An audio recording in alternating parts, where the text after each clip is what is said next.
एक छोटी सी कहानी। ये कहानी एक लड़के की 24 साल का लड़का जो सेठ के यहाँ पर नौकरी करता था। उसके माँ बाप इस दुनिया में नहीं थे। जिंदगी बड़ी परेशानी में चल रही थी। वो जाता था, रोजाना पैसे कमा करके घर आता था, खाना बनाता था, खाता था, सो जाता था। एक दिन उसने देखा कि एक बूढ़ा फकीर अपनी पीठ पर 3 ठेले लेके एक शहर से दूसरे शहर की ओर जा रहा था। वह काफी बूढ़े भी थे और काफी देर से वह यूं ही सफर कर रहे थे और आखिरकार कुछ दूर और सफर करने के बाद वह चलते चलते थक कर एक पेड़ के नीचे बैठ गए। तभी उनकी नजर एक नौजवान युवक पर पड़ी जो उसी रास्ते से जा रहा था और वह भी उसी दिशा में जा रहा था जिस दिशा में उन बूढ़े फकीर को जाना था। तभी वह लड़का उन बूढ़े फकीर के पास से होकर गुजरा।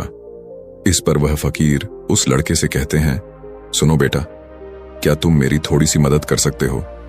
ये ठेला बहुत भारी है और मैं बूढ़ा हो चुका हूं। मैं ज्यादा समय तक इनका बोझ नहीं उठा सकता और मैं बहुत थक भी चुका हूं। तो क्यों ना तुम मेरे एक ठेले को ले लो और मुझे उस दूसरे गांव तक पहुंचा दो। इसके बदले में मैं तुम्हें 3 स्वर्ण मुद्राएं दूंगा। वह लड़का उन फकीर की सारी बातें सुनता है और उन फकीर से कहता है, कोई बात नहीं बाबा, मैं आपकी मदद करने के लिए तैयार हूं। कहिए आपको कहां जाना है? ऐसा कहकर उस लड़के ने उन फकीर का एक ठेला उठा लिया और अपने कंधे पर ले लिया। तभी उस जवान लड़के को यह एहसास हुआ कि यह ठेला तो सचमुच बहुत भारी है। वह लड़का और फकीर दोनों रास्ते में आगे की ओर बढ़ चले। कुछ दूर आगे चलने के बाद देखते ही देखते वह गांव खत्म होने लगा और अब एक सुनसान रास्ता आगे की ओर जा रहा था। वे दोनों अपने मार्ग में मस्त होकर आगे की ओर बढ़ रहे थे।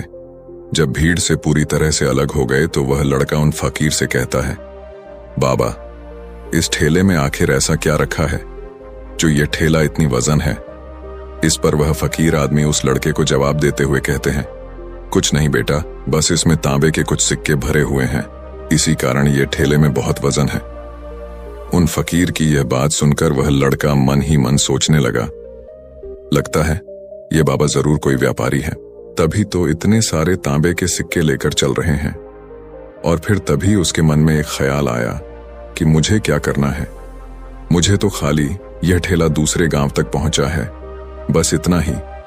जैसे ही उसके मन में यह ख्याल आया, उसने तांबे के सिक्कों का वह ख्याल मन से निकाल दिया और अपनी धुन में मस्त होकर वह आगे की ओर चलने लगा।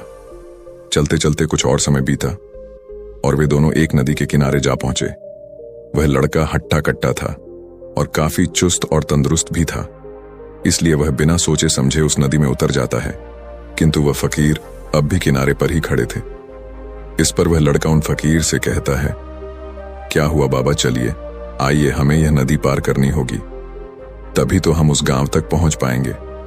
इस पर वह फकीर उस लड़के से कहते हैं, मैं जानता हूं बेटा कि हमें यह नदी पार करनी ही होगी, लेकिन जैसा कि तुम जानते हो मैं अब बूढ़ा हो चुका हूं और 2-2 ठेले लेकर मैं यह नदी पार नहीं कर सकता। कहीं मेरा पांव फिसल गया तो क्या होगा? क्या तुम मेरी एक और गठरी ले सकते हो? मैं तुम्हें इसके बदले भी 3 स्वर्ण मुद्राएं दूंगा। इस पर वह लड़का मुस्कुराते हुए उन फकीर से कहता है, बाबा, आप मुझे शर्मिंदा कर रहे हैं। यदि आप मुझे स्वर्ण मुद्राएं ना भी दें तो भी मैं आपका कार्य अवश्य करूंगा। मैं आपको उस दूसरे गांव तक जरूर पहुंचाऊंगा। इस पर वो फकीर मुस्कुराते हुए उस लड़के से कहते हैं, बेटा, तुम तो बड़े ही भले इंसान लगते हो। इतना कहकर उन्होंने वह दूसरी गठरी भी उस लड़के को थमा दी। उस लड़के ने जब वह दूसरी गठरी अपने कंधे पर रखी तो वह गठरी भी उसे बहुत ज्यादा भारी लगी, लेकिन उसने वहां पर कुछ नहीं कहा। जैसे तैसे उन दोनों ने नदी पार की। नदी पार करने के बाद बातों बातों में ही उस लड़के ने उन फकीर से कहा, बाबा, आखिर इस दूसरी गठरी में क्या है? ये गठरी भी बहुत वजन है। इस पर वह फकीर उस लड़के को जवाब देते हुए कहते हैं, बेटा, इसमें चांदी के सिक्के हैं, इसी कारण यह गठरी भी बहुत वजन है। उन फकीर की यह सारी बातें सुनकर अब उस लड़के का दिमाग तेजी से काम करने लगा था। वह यह सोच रहा था कि एक ठेले में तांबे के सिक्के हैं और दूसरी में चांदी के। ऐसा प्रतीत होता है मानो यह फकीर बाबा कहीं दूर से आ रहे हैं और उन्होंने अपनी सारी जमीन जायदाद बेचकर ये सारे